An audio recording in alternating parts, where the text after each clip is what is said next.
So I'm pretty confident we will achieve that this year.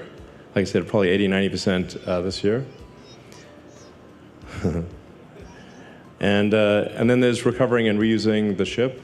The ship will take longer.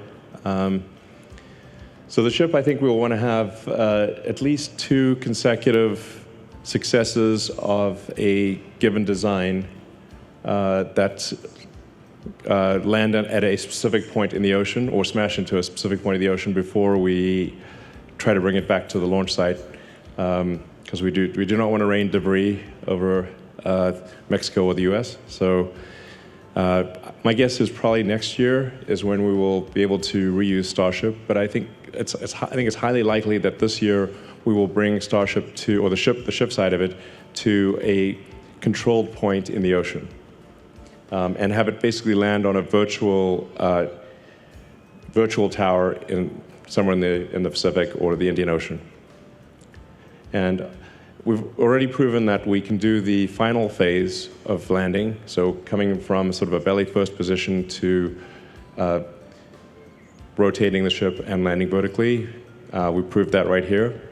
So we just need to be confident that we can get through the high heating portion of the of reentry reliably, and then we will bring the ship back and it will land on the tower as well. And we're going to build more Mechazillas. So there's going to be 2 launch towers here, and then 2 launch towers at the Cape as well. So we'll have 4 launch towers for Starship, probably by sometime next year. So we're aiming to have the first Cape launch tower and launch system operational around the middle of next year. And that'll be important for launch azimuths that are sort of fly over land.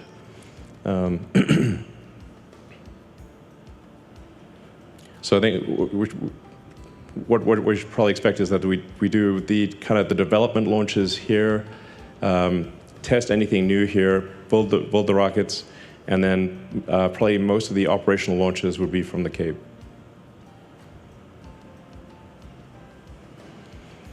So this year we're planning to build another roughly 6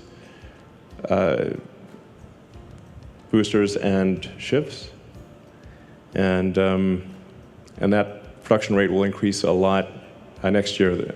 That's why we're building the giant factory. Ultimately, we'll need to build a lot more ships than boosters, especially for Mars, because you'll actually want to use the ship, take apart the ship and use it for raw materials on Mars, because the ship materials will be so valuable. Most of the ships you wouldn't want to bring back. You'd want to just use them for raw materials. Eventually, we will want to bring ships back, and I think we want to give people the option of coming back because they're more likely to want to go if there's some option of coming back. But I think most of the people that go to Mars will probably never come back to Earth. So, and we'll need to ramp production to pretty high numbers. Like, I think ultimately probably a ship multiple ships per day, basically. And then next year we're aiming to demonstrate ship-to-ship propellant transfer. It's hard to make this not look a little bit naughty. Because it's 2 ships connecting and doing a fluid transfer. It's just what it is. But this is actually a very important step on going to Mars, because you need to get the ship to orbit and then do orbital refilling, kind of like aerial refueling, and that's really you'll need about 5 or 6 refilling missions for every 1 mission that goes to Mars. So roughly 5 to 1. So, and this will also be very important for the Artemis program for the NASA to get back to the moon. So we'll want to have a ship that is, it's going to be a specialized ship for the moon, like this. So the moon, obviously, there's no mechazilla, so we need landing legs. And you don't need a heat shield, and you don't need flaps, because there's no atmosphere. So the moon ship would be specialized. Now ultimately, I think we want to build a moon base Alpha, and have a permanently occupied base on the moon. Like, that would be super exciting. And so you'd have a bunch of ships that are specialized for going to and from the moon, but they never come back to, they never land back on Earth. They just would dock with propellant tankers to get orbital refilling. So in terms of performance, we've made dramatic progress on every level for Starship. It's remarkable that we can see the Raptor engines and how it has evolved from, optimistically 185 tons to 280, and I think ultimately the booster engines will aim to get the booster engines over 330 tons of thrust, which would mean 10,000 tons of total thrust at liftoff. So, and then the Raptor 3 also will not need a heat shield. So Raptor 3 looks very simple, and it is actually simplified in a lot of ways. But a lot of the complexity is hidden because we have integral cooling channels in many parts of the engine that don't exist in Raptor 2. So in order to not have a heat shield, it has to be very resilient. But that is actually what Raptor 3 would look like. Raptor 3 looks like it's missing a bunch of parts. But actually, those parts have either been deleted or they've been integrated into the system, and like I said, with integral cooling channels.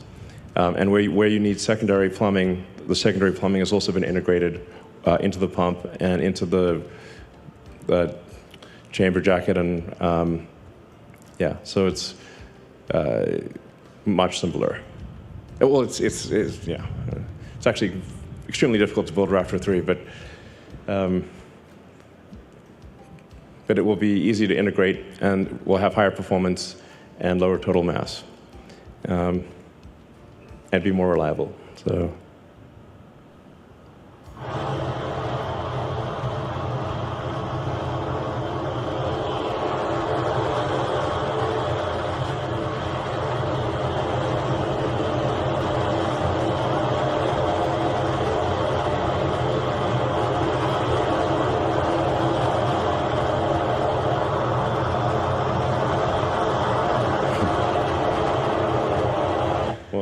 That can go on for a while. So I find it interesting to look at if you look at the flame tail on Starship and how long it is. It's a very long flame tail, which is due to the fact that the chamber pressure, well, it's just outputting a lot more gas at a higher velocity. But I think the flame tail is like maybe 1,000 feet long. It's like more than twice the length of the rocket. And that will actually get, as we increase the thrust, that will get longer. So, and inevitably the rocket grows in height. So Starship 2, we're aiming for, currently Flight 3 would be around 40 or 50 tons to orbit. So the current design, Starship 2 will be over 100 tons, and then Starship 3 will be over 200 tons. It's going from around 7,000 tons thrust to over 8,000. But I think we'll end up ultimately with more than 10,000 tons of thrust, probably 7,000 or 8,000 tons of liftoff mass, and at least 10 meters taller. We'll see. Tends to grow.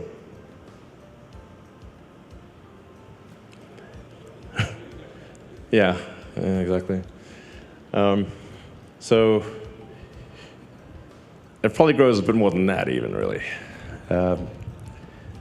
So if you look at Falcon 9, we're not going to do the length to diameter of Falcon 9. That would be crazy. But Falcon 9 is a very long rocket, and I suspect it'll probably get a bit longer than this, but at 200 tons per flight, fully reusable, that is pretty incredible. And yeah, this will be on the order of 500 feet tall. And then there's thousands of design improvements here. So, I mean, I think maybe one of the most profound things is Starship 3 will cost less per flight than Falcon 1. So that's the difference between if you've got a fully reusable rocket or an expendable rocket. The fully reusable rocket with low-cost propellant and autogenous pressurization actually costs less than a tiny expendable rocket. So, and it'll do, like I said, Falcon 1 is about half a ton to orbit. The Starship 3 will be 400 times more payload for less than the cost of a Falcon 1. Ultimately, I think we might be able to get the cost per flight to Earth orbit down around $2 million or $3 million. So these are sort of unthinkable numbers from the, nobody ever thought that this was possible, but we're not breaking any physics to achieve this. So this is within the bound, without breaking physics, we can do this. So the Mars missions are 2 years apart, or 26 months. If you look closely at the Starlink router, you see the home and transfer from Earth orbit to Mars orbit. And that's basically to say to people, the Starlink system that you're buying is helping get humanity to Mars. I think that's pretty cool. So roughly every 2 years, thousands of ships would depart from Earth to Mars. It would look like Battlestar Galactica, but in a good way, Hopefully without being chased by the Cylons. But it would be an incredible thing to see these thousands of ships departing every 26 months for Mars. What this diagram is basically saying is that for getting to Mars, we would essentially create a kind of a propellant depot ship. The propellant depot would look more like a hot dog than like a sphere. It's really just a long ship with a lot of insulation. And we'd fill that ship up, and then shortly before, or as they're going to Mars, the ships would take off with, a couple hundred tons of payload from Earth, reach orbit with almost no propellant, and then get refilled by the tanker, and then go to Mars and go all the way to Mars with over 200 tons of useful payload. Then on Mars, in the beginning, we would simply reuse the ship materials, so most of the ships wouldn't come back, but then over time, you'd want to bring the ships back so you could reuse them. And for that, we would need to create methane, CH4, and oxygen, O2 on Mars, which you can do with H2O and CO2. So the atmosphere is CO2, and there's plenty of water ice, H2O. And so it's kind of like tailor-made for, well, actually, the reason we have a methane oxygen system is because you can make methane and oxygen on Mars fairly easily. Like that's not a total walk in the park, but the ingredients are readily available to create methane and oxygen on Mars. So you build a propellant depot and bring the ships back, and build out as quickly as possible a self-sustaining civilization on Mars. And we want to get the cost of going to Mars such that almost anyone could afford it. So, like if somebody were to just work hard on Earth, save up, and that they'd be able to go to Mars. So it's like anyone, ideally, almost anyone could go to Mars.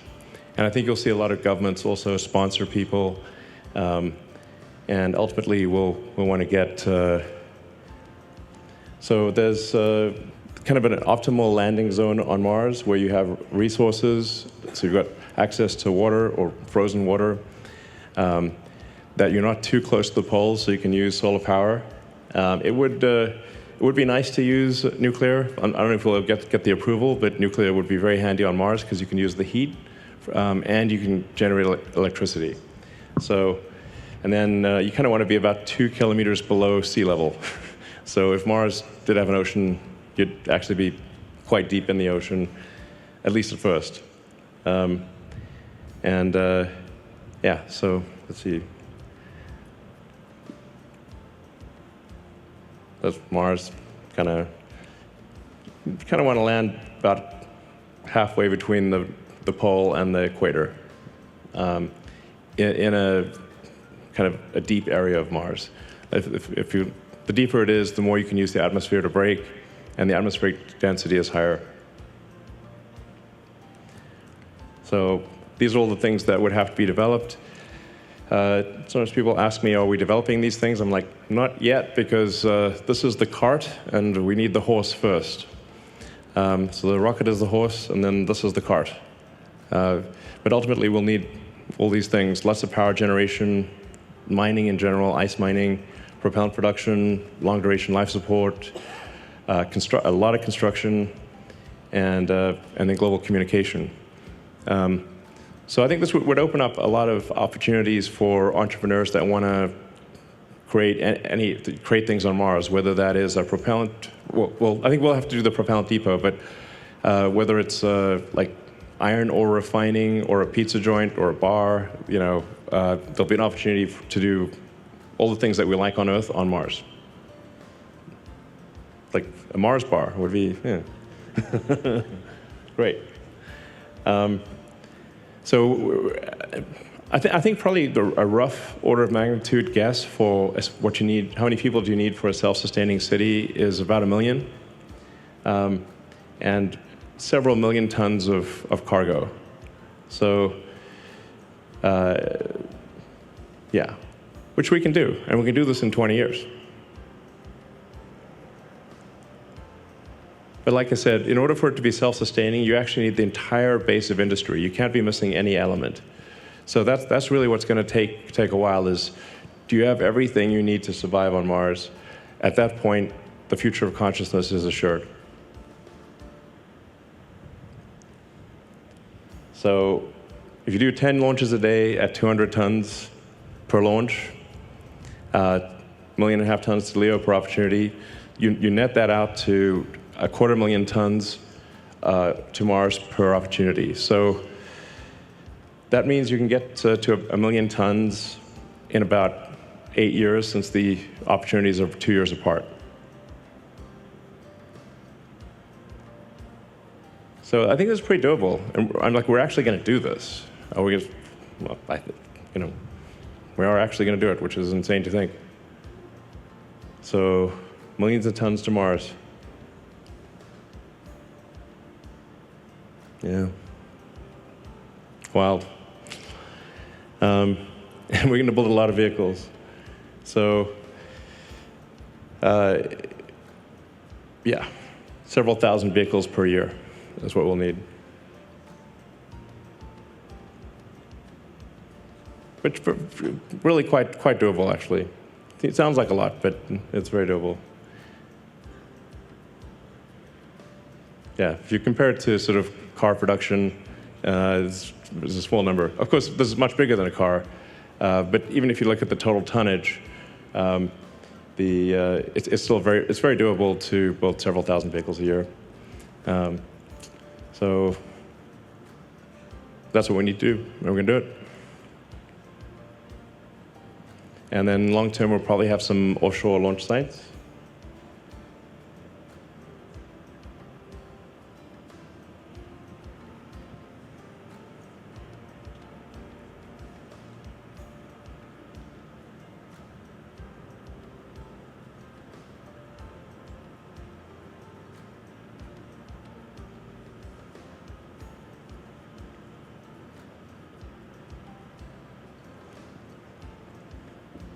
You can just imagine all of these starships waiting in orbit for the planets to align, and then this gigantic star fleet taking off from Mars.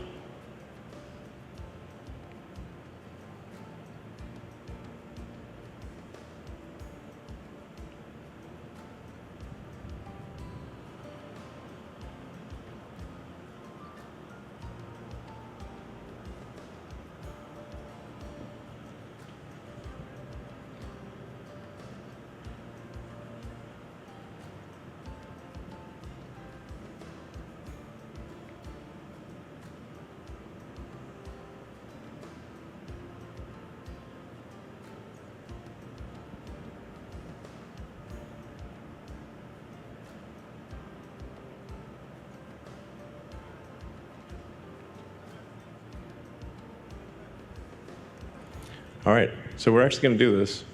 And when you think about where this started out, this was literally just like a sandbar where we're standing right now. And now look at what we've done here. And we've gotten 3 flights off of Starship, and we've got a fourth one coming up. And we're building a gigantic factory that will be able to output a massive number of ships. So it's surreal, but it's real. So we're actually going to do this. We're going to take humanity to Mars. And I'm confident you can do it. So.